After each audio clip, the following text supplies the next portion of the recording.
Shalom, selamat pagi Bapak Ibu Saudara yang dikasihi Tuhan. Adalah sebuah kegembiraan dan sukacita bagi kami boleh dapat mengunjungi Bapak Ibu Saudara semua untuk kita bersama-sama melakukan saat teduh pribadi pada pagi hari ini. Kami dari GKRD Chemistry mau mengajak Bapak Ibu semua untuk bertumbuh dan berbuah banyak dalam memuliakan Tuhan melalui program saat teduh bersama dengan menelusuri kebenaran firman Tuhan dari kitab Kejadian sampai kitab Wahyu. Kami berharap sebelum kita mengakhiri tahun 2024 ini, kita semua telah selesai membaca seluruh kitab yang ada dalam Alkitab dari Kejadian sampai Wahyu, tetapi juga kita mendapatkan pengajaran dan pembelajaran firman Tuhan setiap hari dari kitab-kitab yang ada dalam Alkitab firman Allah ini. Oleh karena itu kami mau mengajak kita semua berdoa. Bapa di surga, mampukan dan layakkanlah kami untuk membaca dan menemukan kebenaran firman-Mu. Singkapkanlah rahasia firman-Mu bagi kami, dan Roh-Mu yang kudus memberikan keyakinan dan yang teguh bagi kami akan firman-Mu, karena kami ingin hidup dalam kebenaran firman, agar kami bertumbuh dan berbuah banyak bagi kemuliaan nama Tuhan. Dalam nama Tuhan Yesus. Amin. Bapak Ibu Saudara yang kasih Tuhan, pagi hari ini kita akan memulai satu kita dalam penelusuran kebenaran firman Tuhan dari kitab Kejadian sampai Wahyu, dari kitab Kejadian pasal 1. Kitab Kejadian merupakan kitab pertama dari seluruh Alkitab yang terdiri 66 kitab dalam Alkitab. Kitab Kejadian juga merupakan kitab pertama dari yang ditulis oleh Musa, yaitu yang biasa disebut kitab Torah yang terdiri dari 5 kitab. Kitab Kejadian sesuai dengan namanya, mengisahkan tentang awal daripada segala sesuatu. Oleh karena itu penting sekali kita untuk memahami kebenaran firman Tuhan dalam kitab Kejadian, di dalam kita bertumbuh dan berbuah banyak bagi kemuliaan Allah.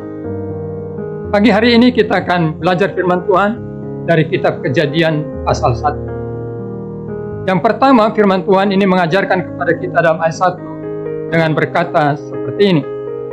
Pada mulanya Allah menciptakan langit dan bumi. Bapak, Ibu, Saudara yang kasih Tuhan, firman Tuhan ini dengan tegas berkata, pada mulanya Allah menciptakan langit dan bumi. Apa maksudnya? Maksudnya adalah Alkitab menegaskan, mendeklarasikan bahwa Allah adalah awal dari segala sesuatu. Awal dari alam semesta, awal daripada penghuni alam semesta ini, awal daripada manusia. Tanpa adanya Allah, tidak ada alam semesta. Tanpa adanya Allah, tidak ada angkasa. Tanpa adanya Allah, tidak ada manusia. Ayat ini tidak memberi penjelasan tentang definisi Allah, tetapi ayat firman Tuhan ini hanya mendeklarasikan pada mulanya Allah menciptakan langit dan bumi. Oleh karena itu sebagai orang percaya, mari kita memiliki iman bahwa Allah itu ada. Allah lah yang membuat saudara dan saya ada. Tanpa adanya Allah, saudara dan saya tidak. Ibrani pasal 11 ayat 6 dengan tegas mengatakan, tanpa iman tidak seorang pun dapat berkenan di hadapan Allah. Kita harus percaya bahwa Allah itu ada, dan Allah memberi upah bagi mereka yang mencari. Jadilah setiap hari menjadi orang yang mempercayai Allah, karena kita akan berakar, bertumbuh kuat, dan berbuah banyak hanya dengan meyakini ada Allah yang hidup, yang menciptakan kita, membuat kita ada.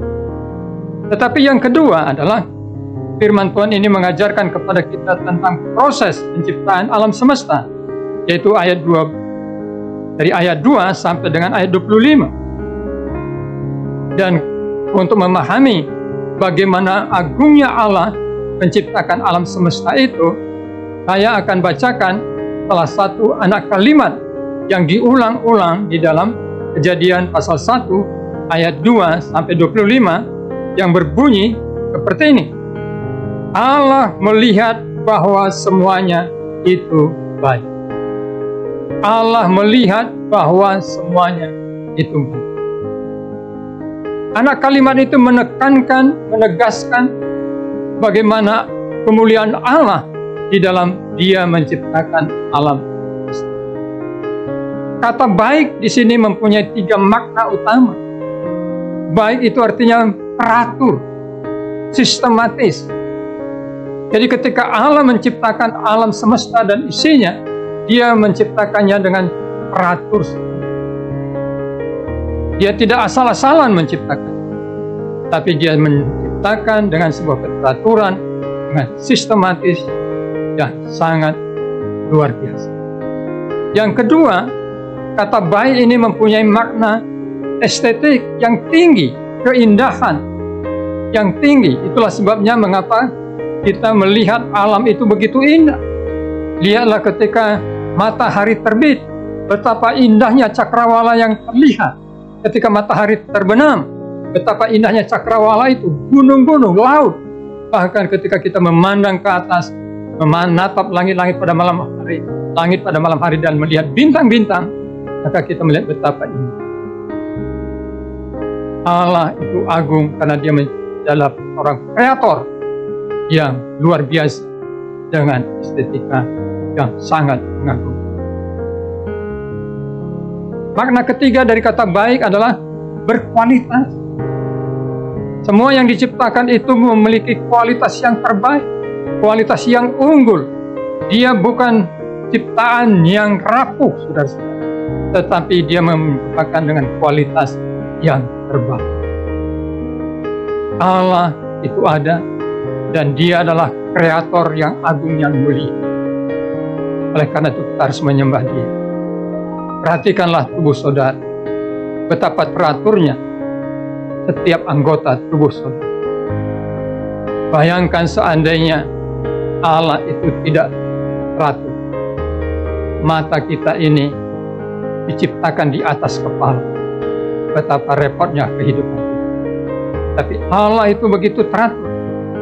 Dia bisa menciptakan mata kita di depan, dan posisinya di atas hidung, di bawahnya, indah dan berkualitas.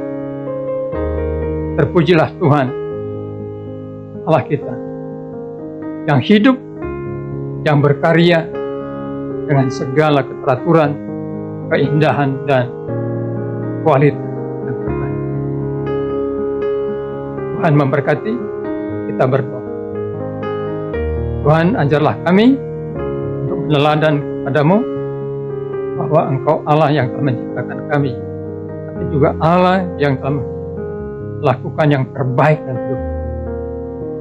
Biarlah juga kami hidup dengan kehidupan yang terbaik, yang memuliakan Tuhan.